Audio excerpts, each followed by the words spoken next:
అందరూ ట్రేడింగ్‌లో డబ్బు కోల్పోతున్నాము అని అనుకుంటూ ఉంటారు. కానీ అసలది నిజం కాదు. మనమే ప్రతిరోజు మన కంట్రోల్ కోల్పోతున్నాం. లాస్ వచ్చినప్పుడు ట్రేడ్ కాదు, మన కోపమే కొనసాగుతుంది. ఎంతమంది ఒక లాస్ వచ్చిన తర్వాత చార్ట్ చూసి, చార్ట్‌ని అర్థం చేసుకొని ట్రేడ్ తీసుకున్నారు? దాదాపుగా అందరూ ఒక లాస్ రాంగానే క్యాండిల్ మూవ్‌మెంట్‌ని గమనిస్తారు. చార్ట్, ట్రెండ్ ఇదెవరూ పట్టించుకోరు. క్యాండిల్ మూవ్‌మెంట్ చూసి దాని మార్జిన్ ఒక 5-10 పాయింట్లు తిరుగుతోంది అంటే, ఇది 5-10 పాయింట్లు ఖచ్చితంగా తిరుగుతోంది అని చెప్పేసి ట్రేడ్లు కొడతారు.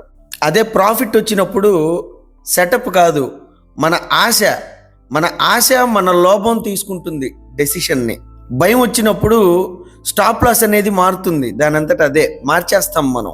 ఆత్రం, ఒక యాంగ్జైటీ వచ్చినప్పుడు అక్కడ సెటప్ లేకపోయినా మన ఆలోచన విధానం అక్కడ సెటప్ని పుట్టిస్తుంది. చార్ట్ ఏమీ చేయదు, మార్కెట్ ఏమీ చేయదు.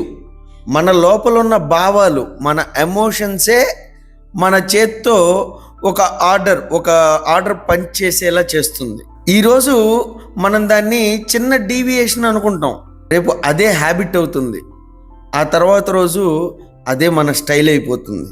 అప్పుడు మనం అనుకుంటాం నా స్ట్రాటజీ వర్క్ అవ్వట్లేదు అని. కానీ నిజం ఏంటంటే మన స్ట్రాటజీ కాదు, మన మనసే ట్రేడ్ చేస్తుంది. ఎమోషన్స్ని మనం కంట్రోల్ చెయ్యకపోతే మనము ట్రేడర్స్ కాదు, మనము ప్యాసింజర్స్.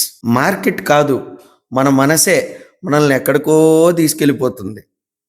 ట్రేడింగ్లో ఎనిమి ఎవ్వరికి ఎప్పటికీ కూడా చార్ట్ కాదు, ఎనిమి మన కంట్రోల్ లేని మైండ్ మాత్రమే. So control your mind, control your emotions. Subscribe to mind power vault. Thank you.